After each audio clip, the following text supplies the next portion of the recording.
I feel, yeah.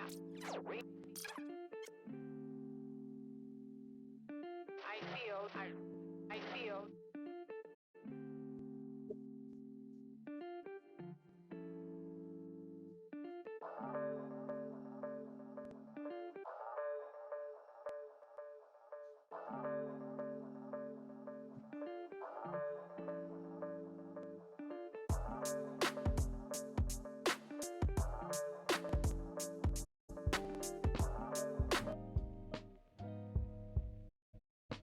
Hey, what's going on?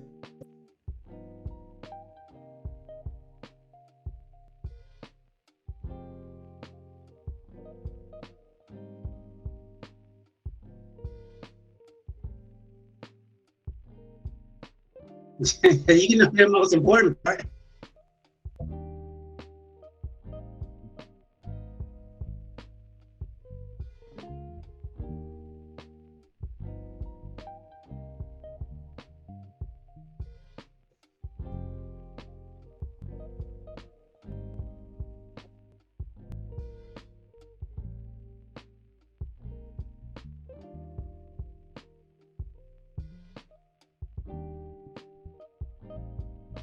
Not that busy.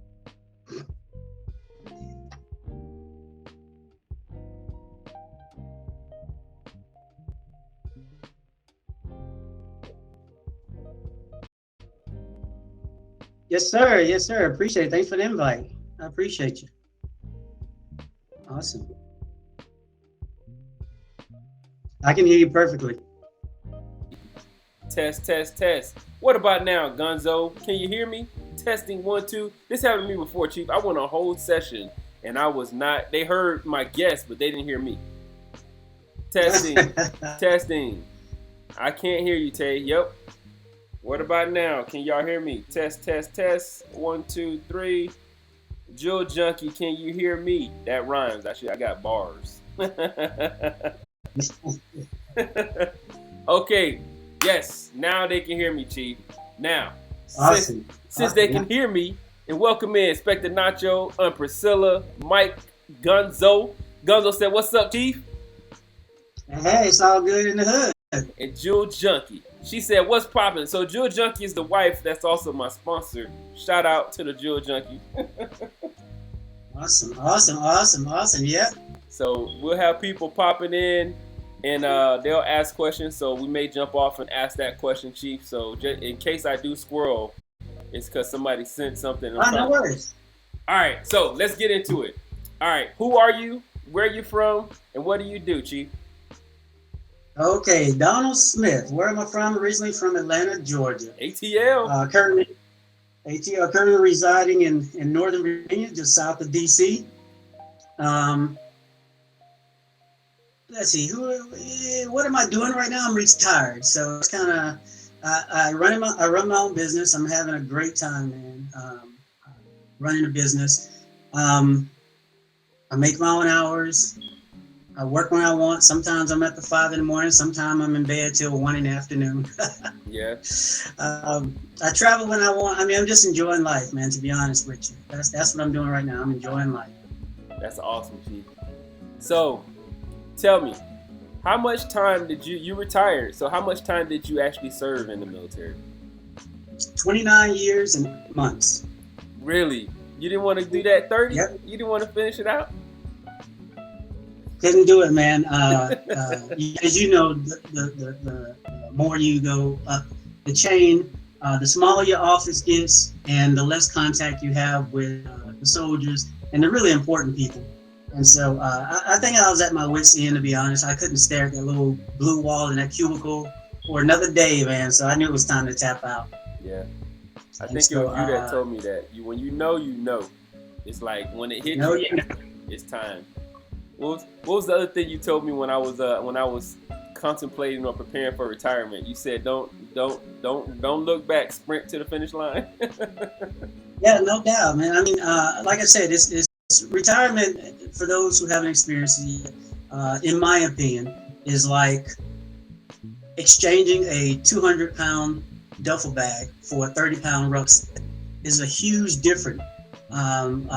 in your stress level, just because all of a sudden now you have an opportunity to focus on you, to make up that lost time with your family, and just it's just you can be in a much better place if you plan right, and you go through the process the correct way.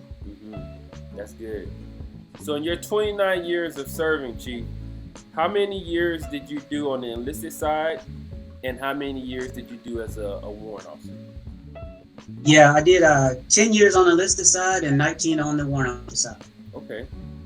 And so what were some of your decisive factors that caused you, pushed you to go ahead and put in that warrant officer packet and join the dark side?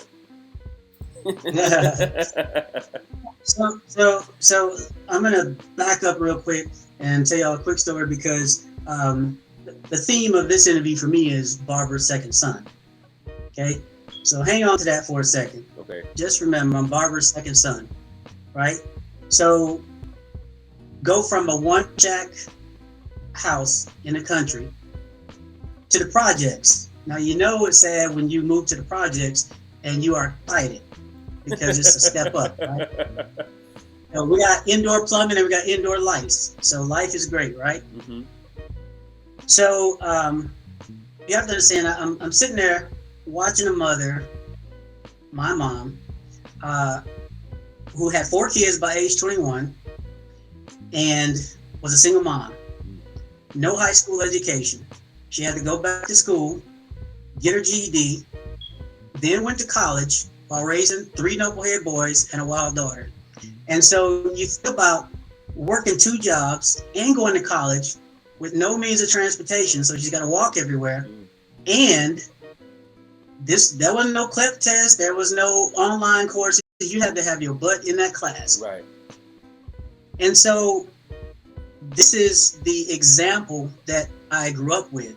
I grew up in the projects being told you can be absolutely anybody you want to be. You can do anything. You never make excuses. And if somebody get in your way, you go around them. There's no such thing as a victim mentality for any of Barbara's kids, right? Right. So fast forward it, I go through high school, I go through college. I'm a little guy, so I'm always the last guy picked. Everything, right? So what that does is it instills in you a certain work ethic, right, and a certain approach. And so when I got to the military, I already had a certain level of maturity when I joined. I went from E1 to E5 in 26 months, because that was the minimum time. I was maxed out on wars by the time I was in E5. Oh wow! And so I finished my career with 5 MSMs, a Bronze Star, a Legion of Merit, 7 AMs, and 6 ARCOMs. And all that was because of how Barbara raised her sons, right? And so when I was enlisted, it was all about being the best you can be and helping others along the way, right? And that's what was instilled in us. So and another thing was instilled in us is your character is defined by how many times you get up, not how many times you get knocked down. Right. And so I actually applied for warrant officer 3 times. Really? And I got selected the 3rd time. Not the first time, not the 2nd time, the 3rd time. And sometimes it's better to be lucky than good. And I always figured all I need is an opportunity to get in, right? Right. Because that was another thing growing up in certain areas, and certain expectations weren't there for you for whatever reason. But we always grew up knowing if we get our foot in the door, it's a done deal. Yeah. And so that 3rd time around, I got my foot in the door, and it was off running from there. Right. And so that work ethic that was instilled in us, that approach to life, that charge that Barbara gave us with. And so everything that you may have known about me, you may know about me, you may remember about me, everything you have seen all goes back to the fact that I'm Barbara's 2nd son and the way she raised her boys and her daughter. And so now half the stuff may make sense. Okay, that's why he was such a jerk. Look, I don't think you were a jerk. I just believe that you had a standard, and that standard was clear. It was very defined, and you stood on it, and many of us appreciate it because there was things that we learned through watching, and there was things that we learned through you actually just educating and training us, leadership, professional development. So. I quote a lot of your stuff. One of the things you told me that stood with me was, Mr. Gifford. He said, Mr. Gifford, you're a great leader. You're gonna take care of yourself. You're gonna do these things. You're gonna do all of that. That's great. And a lot of my soldiers on here, they'll probably be like, oh, that's where he got it from. He got it from this guy. Yes. But I'm not only rating you on that. I'm gonna rate you on how you're taking care of your soldiers. How are you taking care? How are you making the unit better? How are you making your soldiers better? And that thing. I mean, I never was one of those ones who wasn't trying to take care of my soldiers, but you put it into a different perspective of, okay, you're going to go to school, you're going to do these things, yes, but you also got to make sure that your soldiers have that same opportunity and that you're setting them up for success as well, because that is what a leader is. And I definitely took that and ran with it to the. Well, that's awesome. I'm glad that nugget was you able to put that in your pocket and carry it with you, because that's true not only in the military but anywhere. Yeah. You're only going to be, you heard the old cliche, you're only as strong as your weakest link, you're only as fast as your slowest element. And so what leaders do is motivate others to do well beyond what they thought they could do, and at the same time think it was all them. Right. And so and I would also say, I don't know if you remember this, getting up the hill is not as easy when you have to carry somebody else or motivate somebody else to get up there. So, it's one thing to go out and win a race, but then when you get across the line, you turn around, where are your people? Right. They passed out somewhere. So, I think that's important, man, just in life or in the military or wherever you are. With a family member, with a soldier, just to be able to get to where you're going to get, but then be able to bring your team with you. Yeah. Much more challenging than just getting there yourself. Absolutely. But it's more rewarding too. Yeah, it's much rewarding. And then they learn to do the same thing. And then all of a sudden, where's your unit now? It's the best. With everybody pulling and tugging each other and helping and motivating. Now where are you compared to if it was just you and all the accolades? And that's the thing. I was telling you earlier about being maxed out on awards and being all this other stuff. That was a group of soldiers mentoring and working, and junior soldiers helping each other out, study boards, mock boards, all that sort of stuff, PT on Saturdays, all us in a little group working to make each other better. We didn't know it, but we were leading each other. Right. We had no idea. And so, yeah, that was good. Anyways, you did that on you did that as a warrant officer too. You started a little for those who had needed that extra run time. You would get some of those soldiers. We did a 515. We did a 515 PT. Yeah.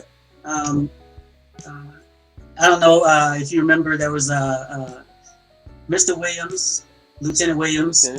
I remember. That's my boy, Sean. Shout out to Sean. Yeah. We would go out there at Old Dark 30, and then slowly other soldiers would trickle out. And then, it's funny, once everybody got past PT test, then the population go back down to 2. They be like, I don't need you anymore. We have a whole gaggle of folks out there when PT test right around the corner. But after that PT test was done, it was back to eating donuts. Now you get up to 515. Not the donuts. Yeah. All right, Chief. So look, you gave us your story, but was there what made you decide to go into the Army though? Was there family ties? Anybody in your family that served before? Yeah. I always wanted to join the Army, man. I joined the Army when I was in 11th grade. Before I even got to 12th grade. I grew up, I was a kid. I'm 51 years old, so we were right at the end of the Vietnam War when I was able to understand what it was. Okay. So all my uncles were in the military. Back then, everybody's talking about whether you're going to be drafted or not drafted. And so even though I was a little kid, I had a lot of reverence for soldiers, and I always saw all my uncles and cousins. They were all in uniform all the time, and so I was like, that's what I want to do. I want to be a soldier. And let me tell you this thing. So here's the thing. As I got closer to the military, I remember Vernon Philpott. Those who remember their recruiter. Yeah. Vernon Philpott set me up for failure, man. This joker had me sign up for, I think it was 25 Lima, combat communication specialist, because I told him I want to work with computers. So this joker was going to have me running telephone poles with 100-pound cables.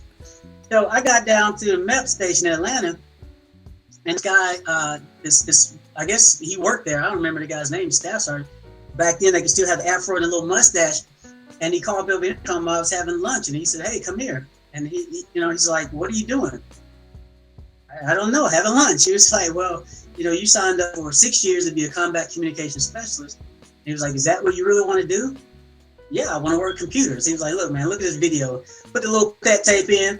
I saw this joker running up the telephone pole with a 100-pound cable, and I was just waiting for the computer. And I was like, Vernon Philpott didn't tell me that. He said, "Look, is there anything else you think you want to go into?" I said, "Yeah, let me go in the medical field, and let me go in for least amount of time as possible, just because I'm thinking, just in case you're not being truthful with me." And so I came in the Army as a food inspection specialist. We were 91 Romeos back. No, yeah, not 91 Romeos back then. 91 Romeo, yeah. Food inspection specialist, and I came in on a 2-year enlistment. And after AIT, I immediately went to Panama. That was Operation Just Cause, Noriega. And so I get to Panama as a kid. We're not even assigned to our unit yet, right? They put us over in Fort Clayton. So they told us, "Look, you guys, there's some stuff going on outside the base. You guys are allowed to stay on the base, but we can't see into your unit until, we have personnel movement limitations." We were in PML Echo at the time, but you couldn't really move. And so we were walking from Clayton, the guest house, up to the Road Runner, which is like the little place you go play pool and stuff like that, right?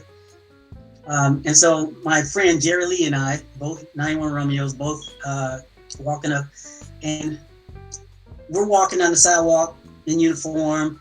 This car pulls up. This lady jumps out, runs over, throws a big old hug around me, and starts bawling, just crying, and saying, "Thank you, thank you, thank you." Really? And this is Private Smith, right? I don't even have mosquito wings yet. And I'm thinking, what the heck? And I look as this 8-year-old kid, right? And this kid, I guess I would imagine he's about 8 years old. He's in the back seat. He's looking at me the same way I used to look at my uncles, right? And so that's when I learned why I wanted to serve and what that uniform represented, not just for me, but for other people, and how I had to wear it with a certain discipline and how I had to carry myself because of people like that were looking at us and how they looked at us. Because when things hit the fan, he was Jerry Lewis and I was Private Smith, but to her, we were a breath of fresh air. We were her liberators. Yeah, that's good. Chief. So that's when I learned why I served, because while we joined and while we served, so that was the moment I realized why I served and why I stayed for 29 years. That's awesome. Look, V just came on. He said, "Wow, Chief, I miss you." Villarreal. Hey, V, love, brother. A virtual hug for everybody.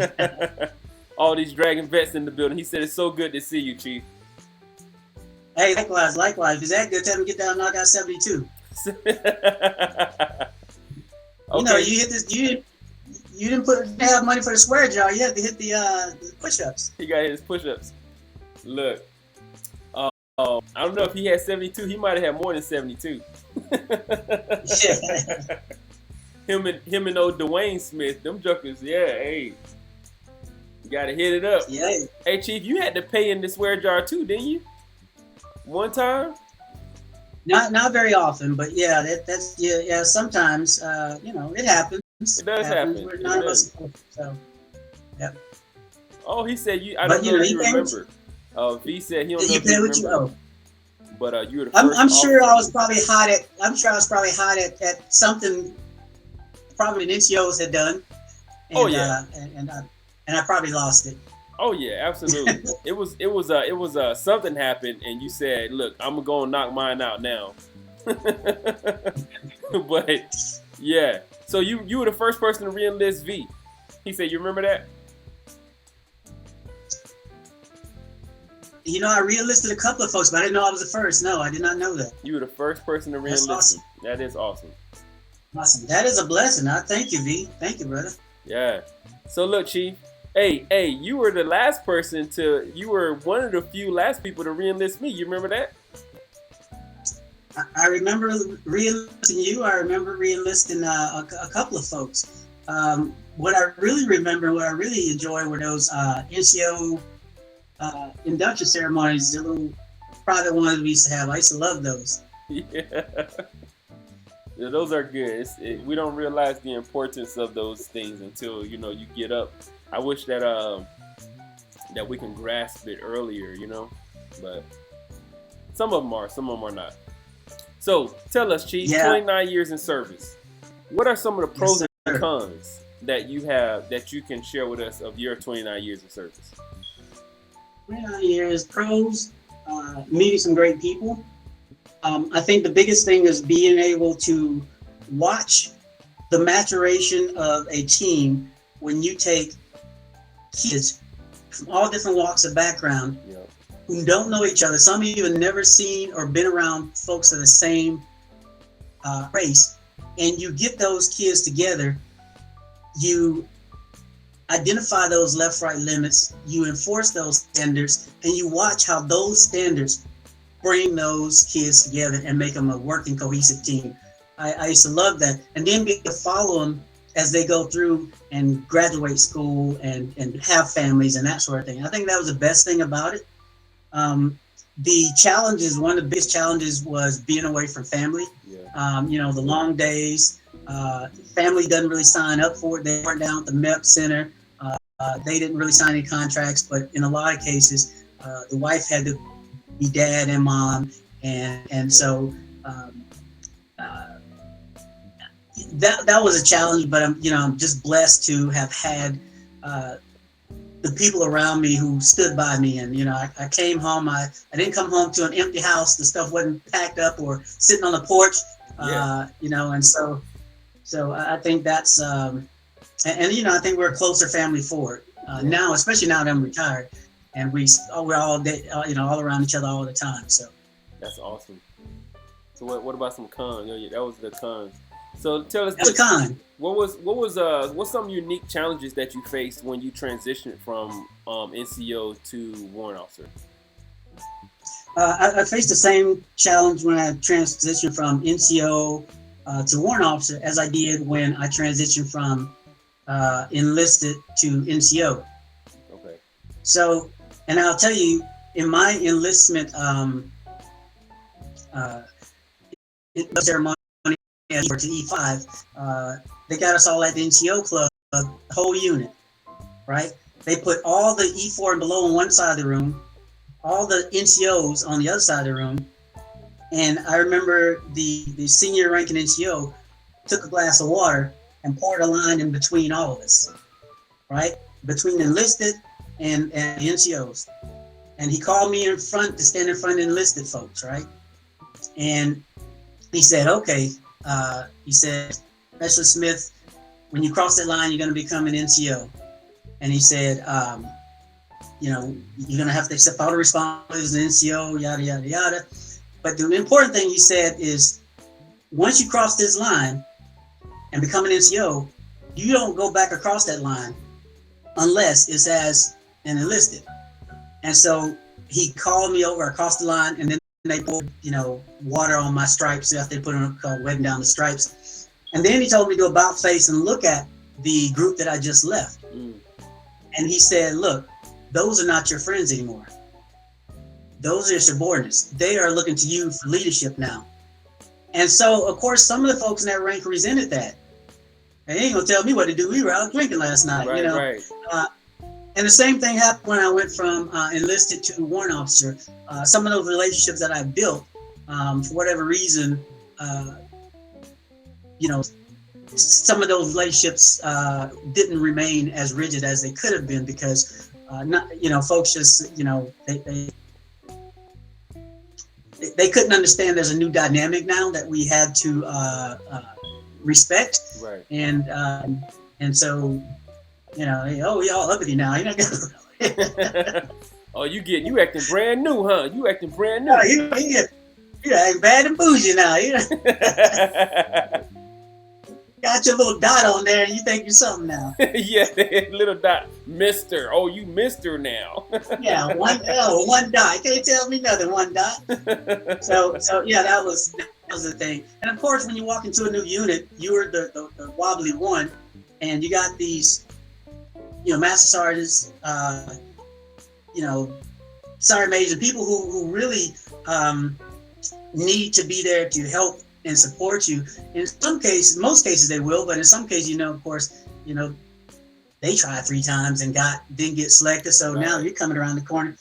It's you know, it's competing forces, which it shouldn't be. So those are some of the things you experience from one transition to the other. Yeah. So as you transitioning out, you were telling me you had plans. You had some plans. You had jobs, and you ended up going a whole nother direction. So how did that transition of getting out, having your plans, and you leading to you being an entrepreneur, small business, how did that work out? And you know, what are some things that some nuggets you can give us that's in the process or about to go through the process? Yeah, no doubt. I can say, so right before I retired, I did 2 things that worked out really well for me. I really got active on LinkedIn and building a network and reaching out to people. So did that. And so I also knew I wanted to start a small business. So I sort of set up the business before I retired. You know, I had my LLC and everything set up.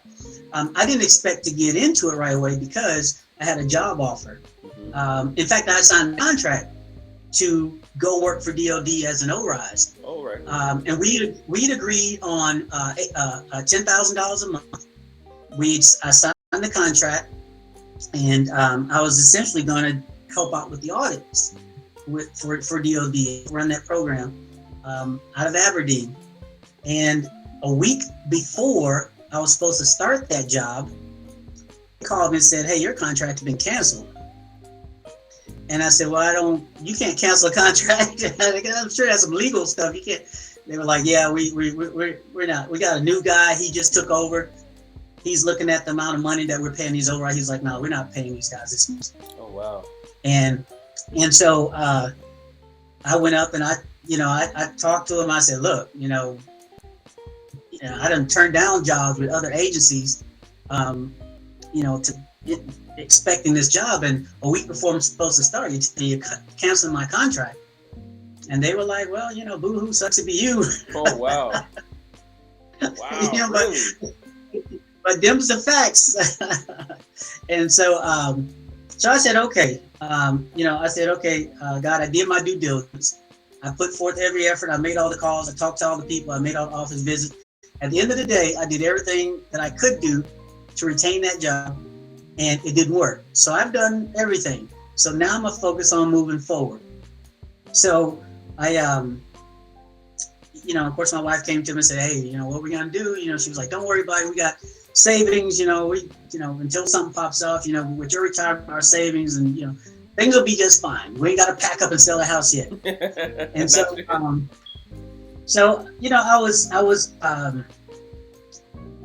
I was up in my home office, and I thought,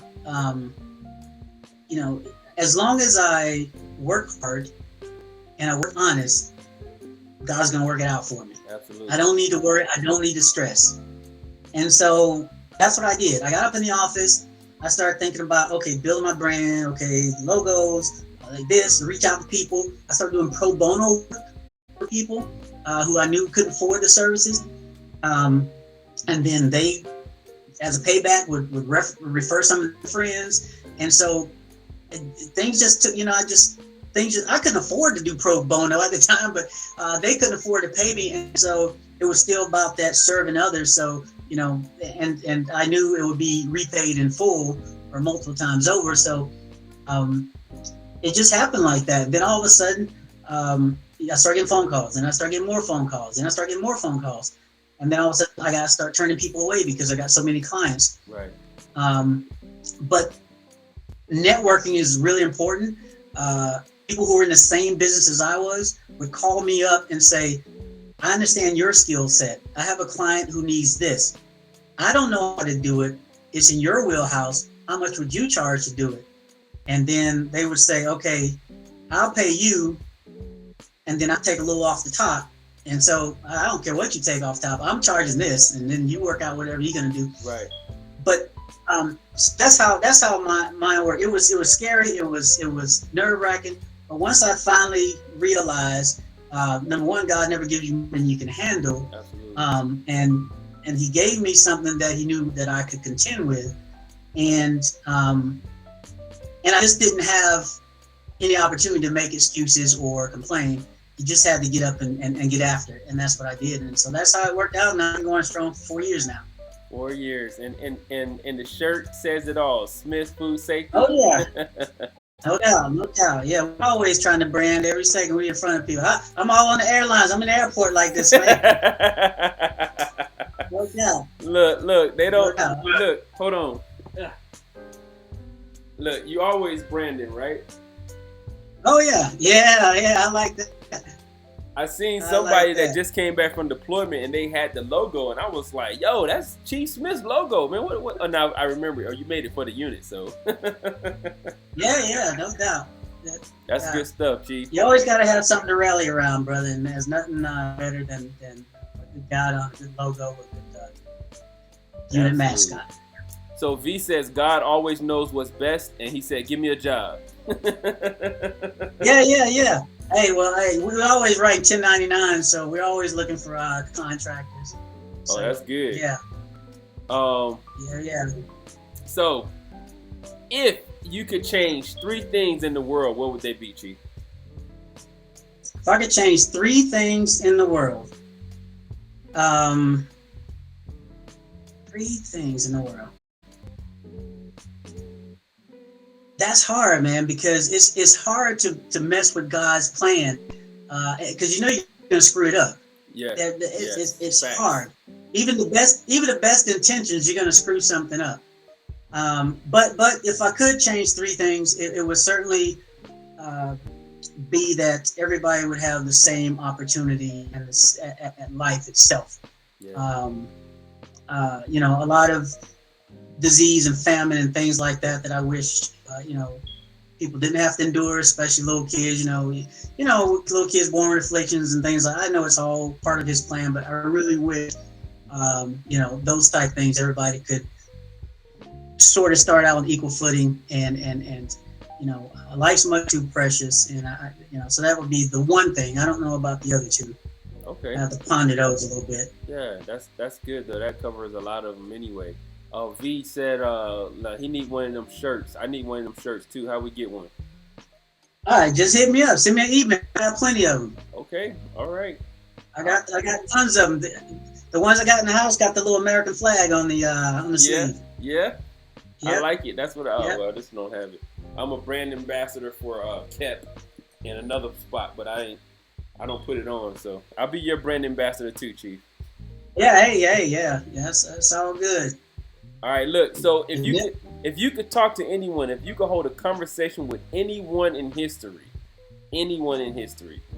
who would you pick to sit down and have a conversation with, and why? I'm sure this is probably a pretty common response, but I would have to say Jesus.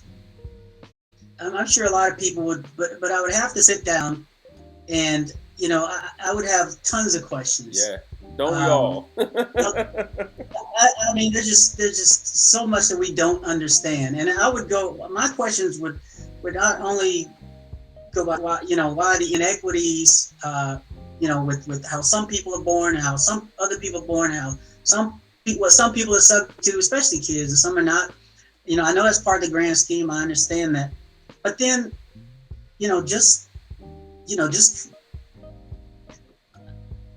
yeah, I'll reserve this other question. I won't share that, but yeah, I would have some more questions about, like, Jesus. All right, I know who your father is, but who's your grandfather? We have to get deep. We have to really go down the tree and figure I want to know everything, man. Yeah. That'll be an interesting conversation, because it's like you can ask the natural stuff, you can ask the supernatural stuff, like how much restraint did you have to really utilize to not say, you know what, send the angels down, man. I'm tired. Choke somebody, But I think my thing, I'm bringing a bucket of water and a couple of glasses. I'm gonna say, do your thing. And we can get food snickers and talk about everything. Man. You can tell me everything. I'm telling you. Oh no! Let's go. We're gonna have this conversation, but we need some fresh wine. Let's get it. All right, Chief. How do you know me? Yeah. Obviously, we were 248 Dragon together. Test. Obviously, one of the things I remember about you was your commitment and your devotion to your family and to Christ, and how that translated into your leadership style, and how much the soldiers trusted you and appreciated you. And so, yeah, not many units are blessed with a Sergeant Gifford. So, yeah, not only did you make an impact on the soldiers, but you're the type of individual who made an impact on me as well. Somebody that I could see and say, okay, let me pump the brakes a little bit. Let me be a little bit more forgiving and a little bit, take a breath and just, sort of, maybe it's not that big of a deal. Gifford has always got that positive spin on. I need to spin it a little bit more positive too. So. Cool. Hey, that's good to know, Chief. I appreciate that. One of your most memorable experience. You shared that was a good one. That experience that you shared in Panama actually reminds me of when I was on the trail in San Antonio in Whiskey Land. And every time we would receive our soldiers in, I would sit them down and I would remind them, hey, look, there's a reason why you're here. Why you got to remember that reason why you came in, why you rose your hand. You're not in the military yet. You're in the second stage, right? You're in AIT. Don't mess it up here. And this one kid, he was from the Philippines, and he shared his story. And he was that kid in the car that you were talking about. He was the one, he saw the soldiers. It was something that the soldiers did that made him imprinted in his head that I want to be like this guy who's coming in and he's doing these things, these great and wonderful things. So that was cool, for you to have that side, and then that story always stick with me from him. So now I have two different sides of the same coin, pretty much. But what's one of your most memorable experiences? Yeah, I would say Iraq, man. There's a whole lot of things in Iraq that I still remember, but there's a ton of things I remember. But I think the convoy from, I don't remember where the heck I was, but I was going down to Talil in a convoy. And at the time, we were not too many people know this because I wasn't supposed to be doing it. So at the time, they had this rule in Iraq, 2006, 2007, basically said, if you're in the medical field, you cannot travel by air certain times, and you're prohibited from taking a convoy. Yeah. And that rubbed me the wrong way because we're sending soldiers outside the wire, but then we can't go with them because we're quote unquote more essential than they are. And so for me, I remember taking that convoy, I think it was from Scania down to Toledo. It was a 2-hour drive. Yeah. I remember how excited those soldiers were because I was on there and they were saying, okay, you're the most senior ranking person on here. It's been a long time. Because usually convoy commanders were lieutenants. They had all staff sergeants at that time. And I mean, that's why I was saying, okay, so you're a senior ranking guy. And I was like, hold up. If anything pop off, you're in charge. If anything don't pop off, you're in charge. I'm just gonna be over there counting stuff. Y'all do what y'all do if something happens. Yeah. But it was cool because they were so excited to have what they thought was a senior ranking person take that 2-hour drive with them at night, and just how giddy they were, and that just touched my heart, man. It just made me feel good. And I was so, even though I was breaking rules, which I don't really break, I'm not a rule breaker. I was breaking the rules by being out there, but it was well worth it, man. It was so worth it. Just spending 2 hours with those guys. What I learned too is, like, when you're in those convoys, everything is a threat. So they're like, okay, you see the couch on the side of the road? I got it. Yep. It's like, okay, and you see, okay, you see the guy he's coming out of the store with the phone. Yeah, I see him. I'm on. Like, goodness gracious, man. Everything. You're watching everything. Yes, absolutely. Yeah. Yeah, but and then you're sitting in those MRAPs, the cool technology, got the Blue Force tracker. You can sit there and watch that whole thing, and then you can hear the conversation that everybody's having in all the vehicles, but then they can't hear your comms because you're in the lead vehicle. It was really cool. Yeah, that's good. V said Gonzo said he needed extra large in the shirt, Chief. V said Gonzo been working out. Oh, hey. Yeah, I'm at the order the extra large, man. I ain't, I'll hook him up, definitely. Look, we'll you can email me anytime. I'll hook him up. He said, and then V said, what about when we went to see the local restaurant doing everything wrong in our food world? Oh, yeah. Yep. I mean, that was a challenge over there. Everybody wanted these third country national restaurants. Everybody wanted for morale and that sort of stuff, and we had to be the bad guys. Yeah. Going in saying, and we have to do that all around the theater. And so, that's just, we ran across a lot of stuff that we weren't supposed to see, I guess, in the back of the kitchen. Yeah, absolutely. So, Chief, tell us, you're a very respected person in the food world, on both sides. But for the younger generation, I don't know if I said it well enough. Why is it important for these guys? Why do they need to know that their job is important? You told us all the time. You gave us microbiology, and we're you speaking foreign language to us, and we like, what is Chief talking about? But you opened up with good icebreakers, so that was good. It got our attention, right? But you stressed the importance of our job. Can share some of those things, some nuggets with these young inspectors and that's going out there. They're the ones that's holding it down now, and they may be the next ones that's switching over to food safety officers or NCOs that's leading those troops that's doing it. Why is their job important? Well, number one, everybody's got to eat. Everybody got to eat. From here to the end of time, food's going to be around. We're going to need to eat. Therefore, we're going to need to make somebody to make sure it's safe. And so making sure it's safe it requires not just experience. It also requires a certain level of knowledge, and you have to have science and you have to have background, because not only do you have to make decisions, but you have to make rational, smart decisions. And not everybody's going to believe you. Not everybody's going to agree with you. Right. So you have to be able to support your decision making with empirical data, with science, and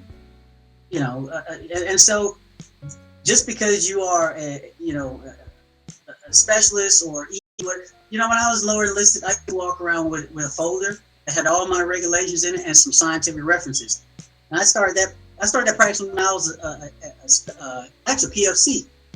So if anybody were to ask me, anything about sanitation, what's the difference between a chlorine sanitizer and a coronary ammonium sanitizer? Which one needs to be rinsed off? Which one can you allow to air dry? Yeah. Shoot, I don't know. But I open this little book here, and we have a conversation. And so you have to know what you're talking about. More importantly, some people will challenge you, especially if it's going to affect their bottom line or their inventory or whatever. And so you just can't go in there saying, this is how I feel, or this is what I've seen, or this is what I've heard. You got to go in there and say, this is what the regulation, or this is what the law, or this is what the science says. And this is what my common sense, guided by experience and science, are recommending. And a lot of times we go into these jobs, these situations, we're making inferences, we're making judgments, and we're making recommendations. And the more science foundation, the more experience, the more you're into your books, the better you're going to be able to take all that data and make proper inferences and proper recommendations. And so, I don't care if you're I don't care if you're a one-legged hip hopper. Whatever you do, man, just be the best. Just always be the best at what you do. That's the thing. Yeah. You have to have a thirst for learning, and want to have a thirst for knowledge. Good. That sounds like, I think that's a confirmation of what I said, Chief. Oh, okay, good. You said it more better, if that's a word. You said it more better. Awesome. Look, they're gonna be like, you've been copying this dude. How long you been copying this dude, man? You saying exactly what he's saying. All right, look, Chief. So, what's the difference between the food safety on the mill side and on the civilian side? I mean, why do we need food safety on the civilian side? I mean, what's the deal? So we are an integrated society now. So everything that's being made at Tyson's Chicken is going to go to the dyeing facility here in the States, overseas. It's going to go to the hospital around the corner. It's going to go to the school over there. It's going to go to Popeye's Chicken. It's going to go here and there. Mm-hmm. And so that's a lot of influence and we're a global market now. And so it's not like we're just eating MREs and only MREs. Whether you go in the commissary, dyeing facility, wherever, you're getting stuff that's out in the economy. And it's very important for the regulatory folks on the civilian side to do their due diligence. It's very important for the food safety professionals to help influence how things are done on the civilian side.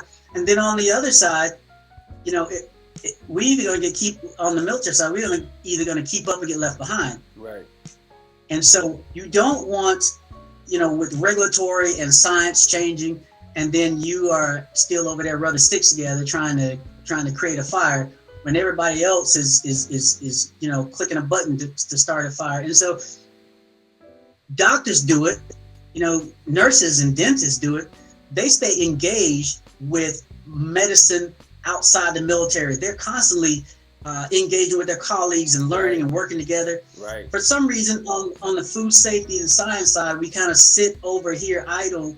And I would encourage, everybody in the military, and I did it even as a young private. I was all into USDA. USDA used to send us little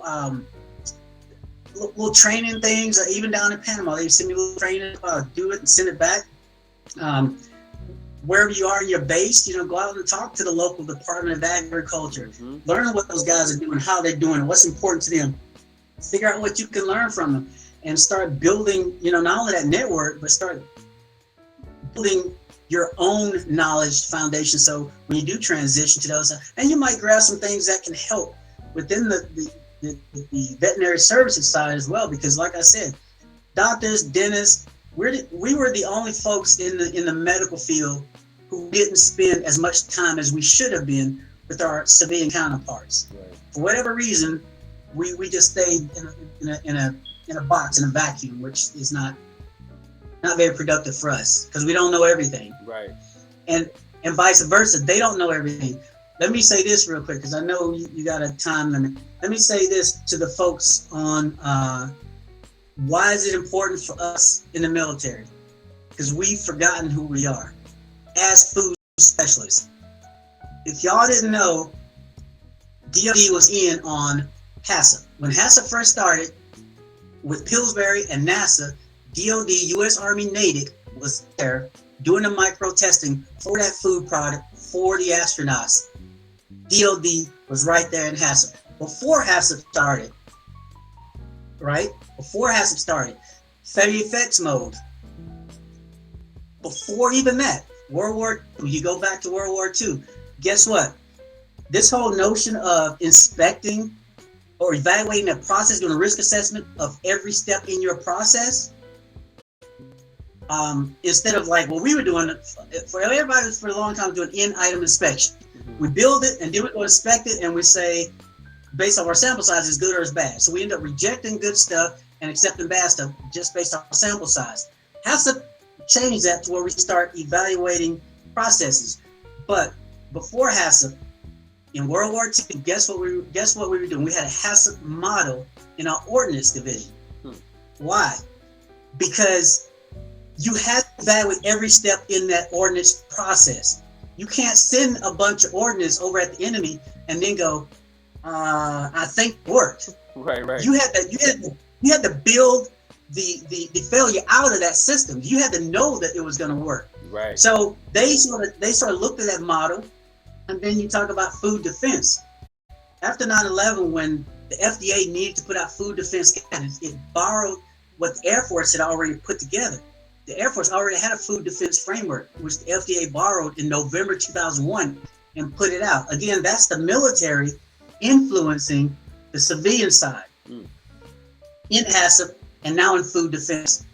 The Carver Plus shot. You go to any FDA website, you'll see Carver Plus shot.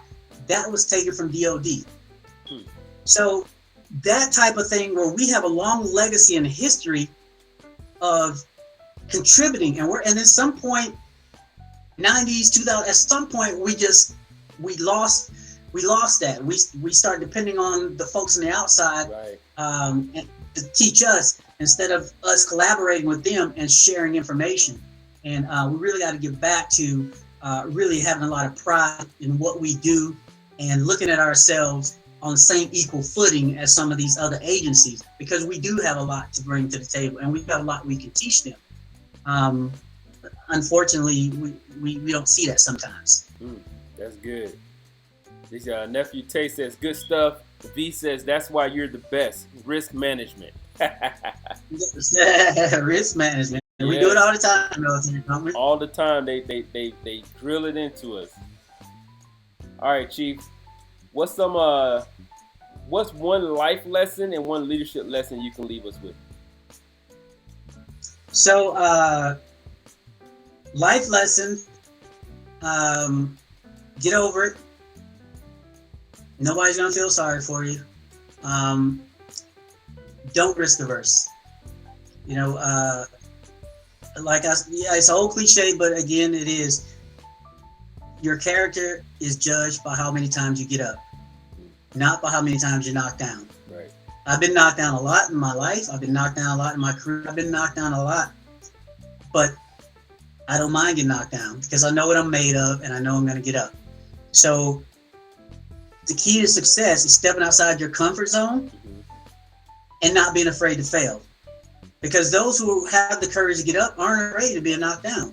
It's going to be a lesson we learn, and we're going to get right back up, and we're going to be successful. And so I would also say, you know, one of my favorite sayings from Henry Ford is, he said, if you think you can do a thing or you think you cannot do a thing, you're right. So as a man thinks, so is he. So, you know, so I like that, and yeah. That's good. That's good.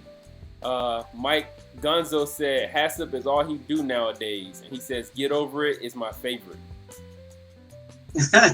Get over it. Nobody's gonna feel sorry for you. Nobody's feeling sorry for you. No, nobody's feeling sorry for you. Nobody care how about your story, because everybody's got one, and you know, our life's treating you unfair. Well, everybody else feel like they've been treated unfair. So I would just say, just get out, be thankful for every day you have, and be thankful for the people around you, especially if they're, you know, in good health, and just enjoy life, and don't get so caught up in, you know, trying to be part of the in crowd, the group, or whatever. Just check in with yourself every day. Love yourself first, so you can better love those you need to love. Yeah. All right, Chief. We're gonna change directions. We're gonna pivot. Let's pivot, brother. Let's pivot. If you could have one superpower, what would it be and why? My superpower would be flight. Yeah. Because I like to get the hell away sometimes. I just like to get away from people. I just fly to my remote island and just, I just put on my helmet, man, fly to my remote island, just hang out for a couple of days. Text the wife and kids, make sure they know I'm all right. I just fly to get the mangoes off the tree. Just get away from people, because people are knuckleheads nowadays. You see the news, people are knuckleheads. Yes. I like it. One of the things that just stood out for me is that I always have this thing in my head is like, the first thing is flight for me, but it's like, then I think, because I can fly don't mean I'm invincible, and it's like I'm gonna hit something. You put on your helmet, so you got on your PPE. Oh yeah, I'm gonna have my helmet on. I'm gonna have my helmet on, my little hockey vest. Yeah, because you put some birds up there with the plane. The birds gonna have the same idea. They're gonna be trying to get the hell away too. So yeah, that's right. V says, I hate the fact that I try to compare every chief to you, but you set the mark in my life. That's what's up. That is a beautiful sentiment, and I appreciate it, V. I appreciate it, but yeah, thank you, brother. All right, that's kind of. That is, and there's a lot of when you go back and look at the shows, Chief, you get an opportunity to, on your random stops or whatnot, you'll see that that's a very common sentiment. There's people who, when they find out that you one of my mentors, they'll share some of the same things, and I'm like, Chief, you young. How you know Chief? But they be like, Chief Donald Smith, right? I'm like, yeah, the Dunn, man. Yes, Atlanta Falcon fan. Yes. We suffer together. You never forget those push-ups, do you? No, they don't forget the push-up at all. Let's see, Chief. Give us some advice for some young leaders questioning the next step forward, questioning their ability to take charge and lead, and questioning if they should take that step and try to go for warrant officer or officer. Yeah, so one of the things I run into and have run into, not only in my capacity as a leader in the military, but also as a business person and a food safety consultant, you cannot be risk averse. You cannot be afraid to step up to the plate. You gotta be confident in you, and you gotta invest in you before anybody else will. And so again, it goes back to what I was saying. 90% of people in the room are not going to be willing to step outside their comfort zone. So you competing against those other 10. So the other 90 people, you ain't worried about them. It's those other 10 that are willing to step outside their comfort zone, and you got to be willing to step outside your comfort zone. And you can't be afraid to fail, and you can't look at getting knocked down as a failure. Right. So sometimes we shoot for a goal, we don't make the goal, and it's like, crap, I knew I couldn't do it, forget it. No, you decide you're going to do something, it's by all means necessary. Right. I don't care how many times I got to do it. I don't care how late I have to stay up studying. I don't care how much. And you have to be, again, it's not just enough to say something. You have to know things. You have to be able to back up what you're saying. So it takes an education. It takes studying. Because again, like I said, especially in this capacity I'm in now, when I'm evaluating a facility, people will challenge you, because sometimes how they score in their audit is going to determine if they keep a job, right, or if they get a bonus. So you can't go in there.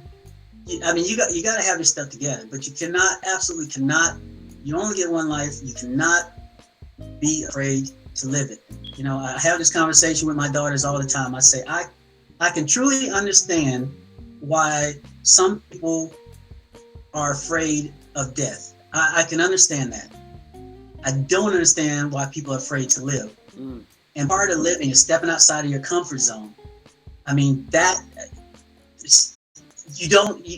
step outside your comfort zone with the confidence that it's going to happen. You're going to make it happen, right, no matter what. And just like I was telling you about that ORISE job, Once it didn't happen, I didn't feel bad because I exhausted everything. I did everything that I was supposed to do to try and make that happen. And when it didn't happen, I just, okay, now I can move forward and do something else. Right. But I put everything into making it happen, and that's what you have to be able to do. Then and only then should you feel comfortable moving on to something else. I like it, Chief. What's a quote you live by? I think I've already mentioned a couple of them, but I think I think the one that's always stuck with me has been that Henry Ford quote, man. Okay. Just if you think you can do something and you think you can't do something, you're right. And it all comes down to when you talk about young people and what if they convince themselves they can't do it, they're right. And if they convince themselves they can do it, they're right. And I've always been one of those on the can-do side. Yeah. I don't care. I look at like, okay, there are people smarter than me. There are people that have more privileges. There are people that have a whole lot more advantages. But I'm just going to have to work harder than them. You know what I'm saying? You just have to do what you need to do to even the playing field. And, again, Barbara's second son, that's what she taught us growing up. Like I'm a little kid in the projects thinking, do I want to be president or do I want to be an astronaut? Yeah. There was no such, okay, can only do this because, the society and the man, and there was never any of that stuff. It was like, there are going to be obstacles. I'm just going to kick them down and keep moving. Yes. And that's what people have to have, that approach and the confidence in life. And that's the way I carry my business as well. I get called sometime and they say, okay, I need you to do X. And I'll say, I got it. And then I'll hang up the phone and go, okay, now I got to figure out how to do X. Yeah. and I'm telling you, so far to this point, we figured out, we do it, and we give them a great product and great support. Because we determine what the standard is, and then we just make a plan and we get there. Right. And that's another thing I want to say. If plan out, write down, whatever it is you want to be, right? Okay, I want to be a warrant officer in 5 years. Write down your to-do list. What do I need to do to get to where I need? What education? What this? What that? How much I train to get my PT score? Write it down, and as you get these things done, you check them off your list. That's so easy to I always thought the Army. That's why I always thought the Army was so easy to get promoted in the military, because they tell you exactly what you need to do.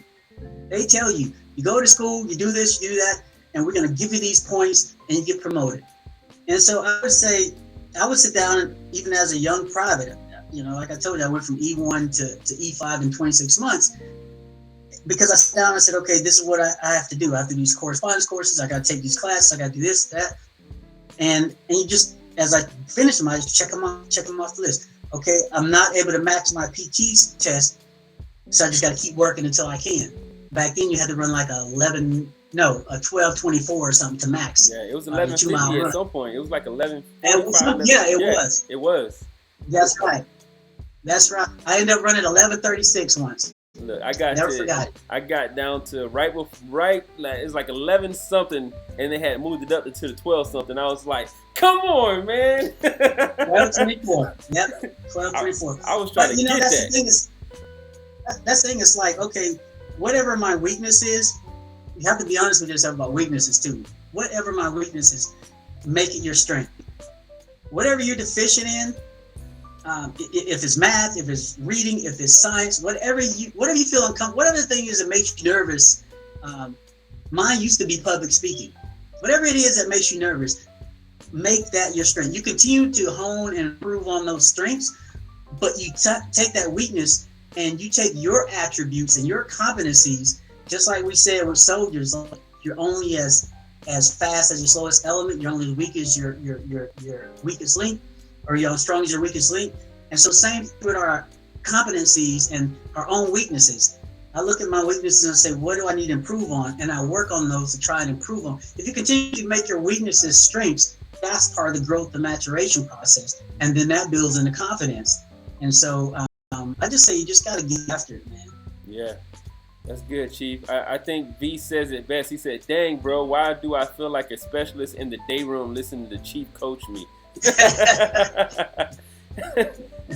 Gunzo says YouTube Jocko Willink video called Good. I love it. Yeah, I'm gonna check that out, Gunzo. And then V says, GIF, I love what you're doing here. Man, I appreciate you coming out and supporting, man. I really do.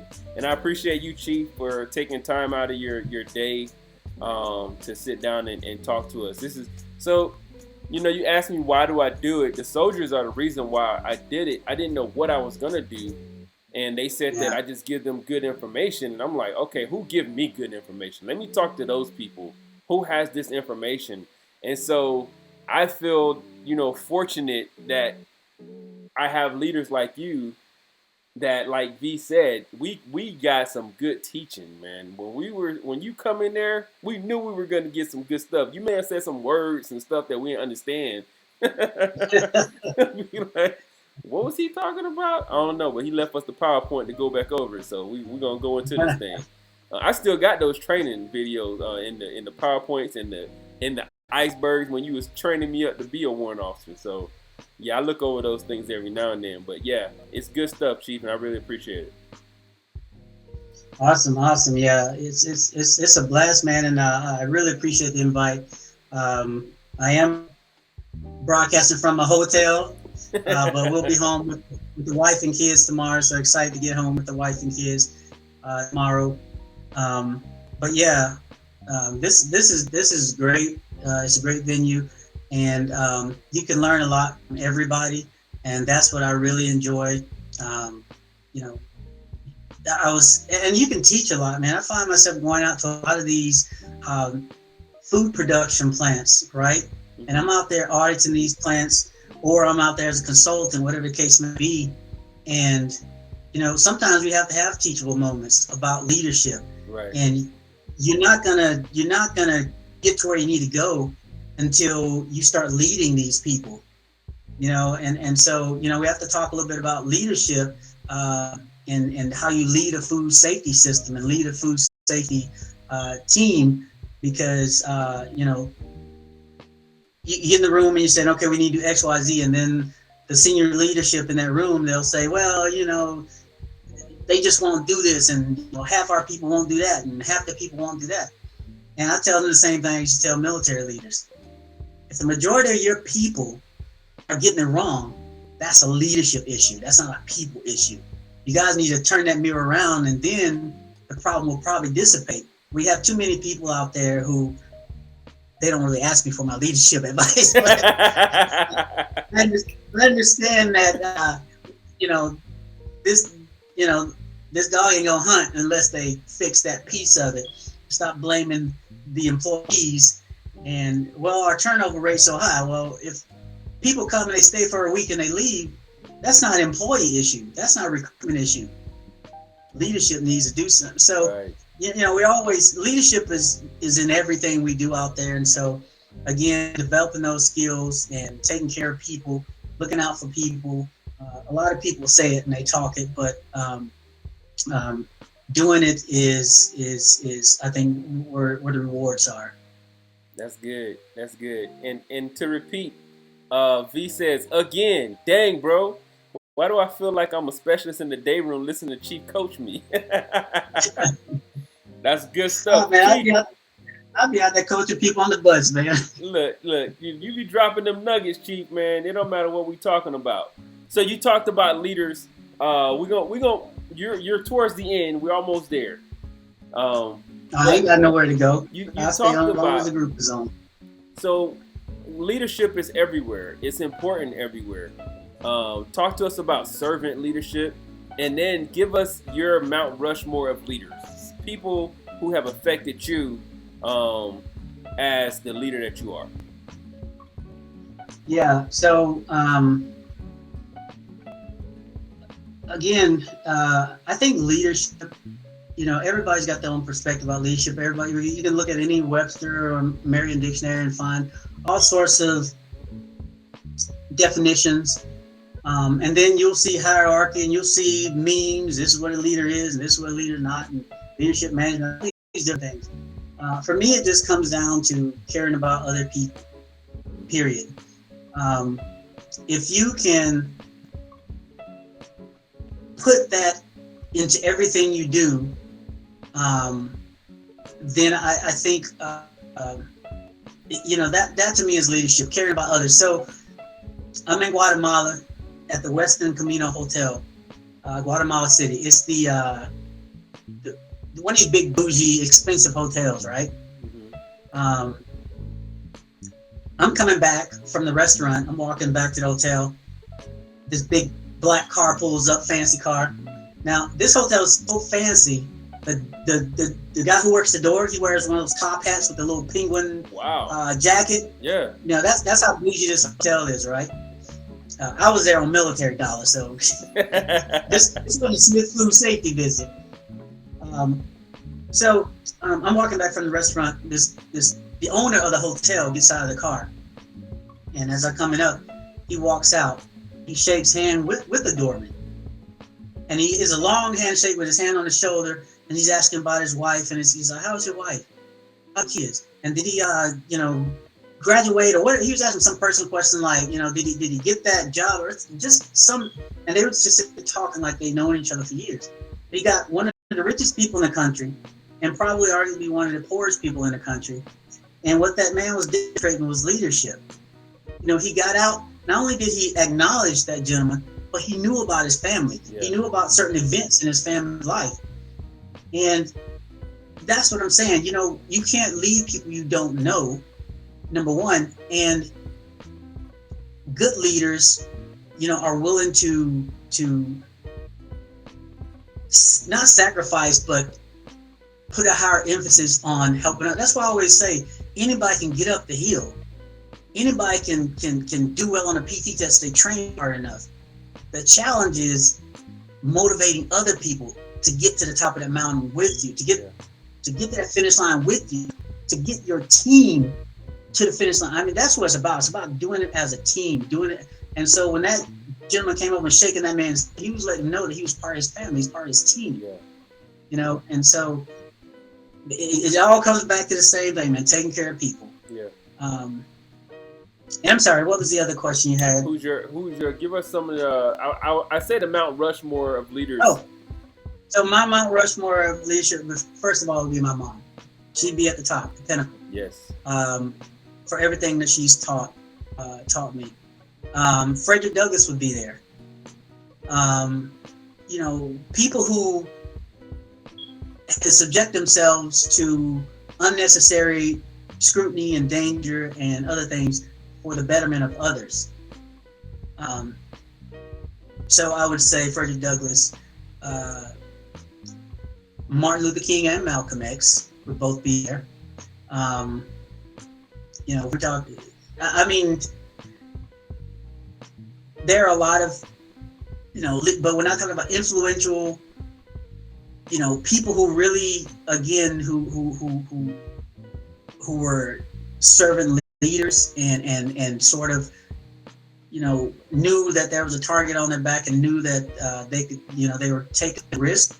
They were going to get knocked down, but they were still willing to get out there and do what they need to do to help other people get. And like I said, a good leader is someone who motivates people to get to a certain point, and at the same time have those people thinking they did it themselves. Like, right. You look at a lot of minorities today, and we think we are because we overcame the struggle. We don't understand the leaders that got us here, and so I would put those leaders on Mount Rushmore. But no one deserves it more than a young lady who, got herself through a GED, got herself through college while taking care of 4 kids, working 2 jobs, and going to college with absolutely no means of transportation, and then never making any excuses, never allowing us to make excuses, and never thinking that where we were was the destination. It was always part of the journey. Yeah. And sure enough, we went from that shack, from the projects, to the trailer park, and then to the suburbs. And and then by that time I was joining the military. The transition, I love it. He said, V says, pulling each other up the hill is what we need now. Absolutely. All right, Chief. We're gonna get a plug from you, a shameless plug. You wanna shout out anything? You wanna talk about the Smith Food Safety? Shout out the wife and kids. No, I would definitely give a shout out to you guys. Number one for doing this forum. Number two for continuing to support each other, look out for each other. We need a lot more of this type of engagement in humanity. Not just for the nostalgia of it, but just reassurances that we got each other back and we're there for each other. And out of sight doesn't necessarily mean out of mind. Right. And so I applaud you guise for doing this. That would be my shameless plug. Awesome. Well, thank you, Chief. You are now in the lightning round. You ready for this? Yes, sir. All right. We open up your playlist. What are your 3 most played songs? Shine by Coffee, Father God by Movado, and probably I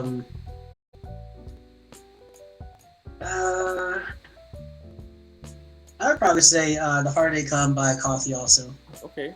What's your go-to for inspiration? Music. Music. What's your favorite pastime? Chasing my miniature schnauzer around the house. We don't have any small kids, so that's my baby, and just roll around the floor with my baby. Okay. What was your favorite duty station? My favorite duty is Panama by far. Panama. Is that where you learn how to speak Spanish? You still speak it fluent, right? No, that's where I improved on my Spanish. I learned in high school, and then right after high school, I went to Panama. Wow. And so I was really? at the immersion piece of it. And so you had white sand beach, you had black sand beach, you had the city, you had the clubs, you had the volcanoes. So you could hit the club on Friday night, and you could hit the beach on Saturday, and be up in church on Sunday. And so that's what I loved about Panama. That's good stuff. I know that, Chief. I thought you learned it in Panama. Good stuff. All right. Who's your favorite person in history? Frederick Douglass. Frederick Douglass. Favorite food? Yeah. Favorite food would be dairy, but I'm lactose intolerant, so it would definitely be ice cream. Ice cream? It would be, but I'm lactose intolerant. Hey, Chief, I'm lactose intolerant, and when I gotta have ice cream, I just gotta have ice cream. yeah, you pay for it, don't you? Everybody pay for it. I do pay for it, but you know what? It's everybody in the house pay for it. I put myself I isolate myself. Yeah, that's good. Good looking out. So, what's your favorite group? Music, any genre. Music group. I would say, I don't know. I mean, I kind of I wouldn't say they're my favorite group, but, I like the Fugees back in the day. Okay. I wouldn't say they're my favorite, but, I listened to them a lot back in the day. I like the Fugees. Who's your favorite artist? My favorite artist right now, and for a long time, is probably Vibes Cartel. Okay. Probably my favorite. Your childhood hero? Mom. Miss Barbara. All day, every day. Barbara's second son, all day, every day. Who's your favorite player? Basketball or football? Either one. I would say probably Dominique Wilkins. Uh-oh. I'd probably say Neek. Neek. Shout out to the Hawks. He didn't have all the flair. He didn't have all the, he couldn't shoot the three-pointer. He couldn't do all that stuff, but he was a dominant physical player. And I used to like watching him and Spudwell coming down to dunk on jokers. So yeah, Spud too. That's right. I think I know this one, but what's your favorite team?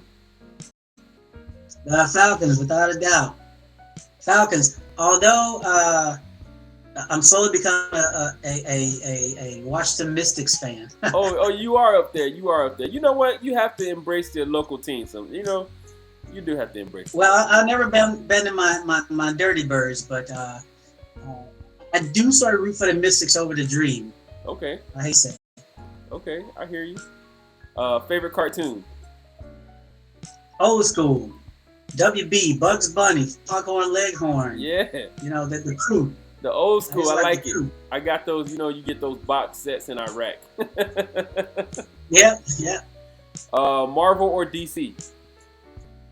Marvel all day. Um, I grew up in Marvel. what's your favorite vacation spot? St. Kitts, without a doubt. That was it. First Chief. time I went snorkeling and scuba diving. Not scuba diving, snorkeling and jet skiing was in St. Kitts. And yeah, so that's I remember St. Kitts.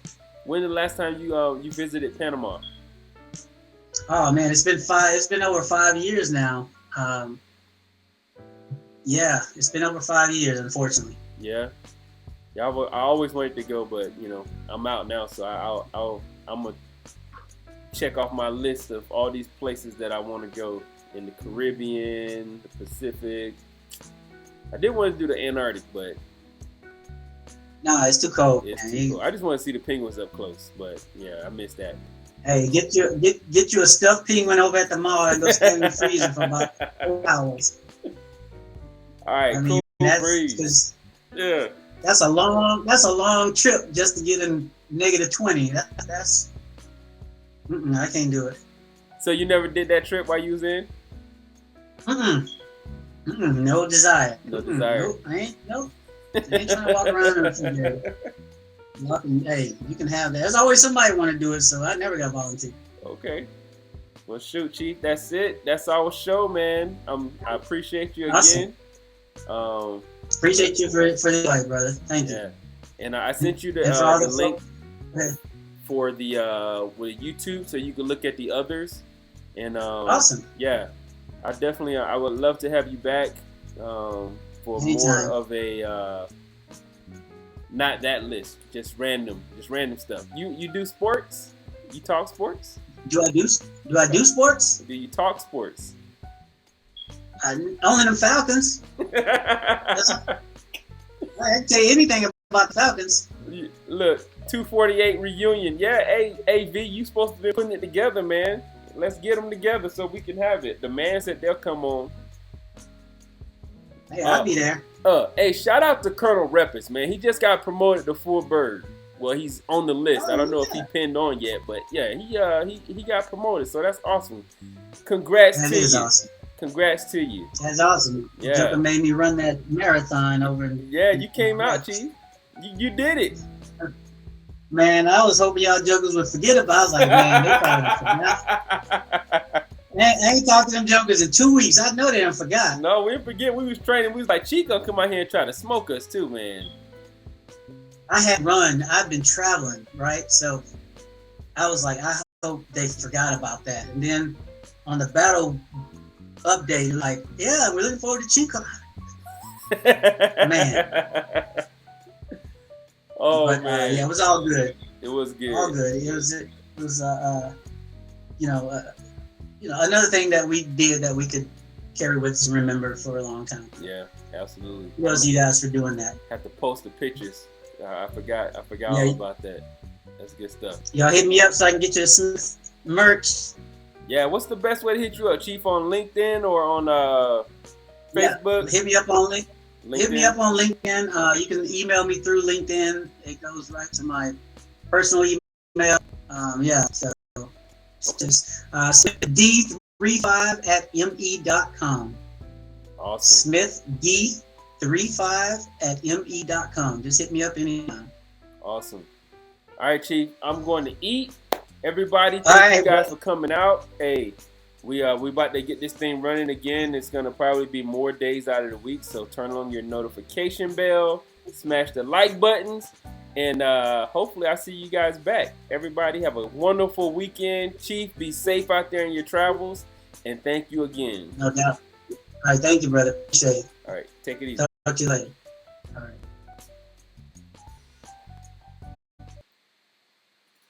Good night, everybody. Y'all be safe, man. Thanks again for coming out. Love you guys. Peace.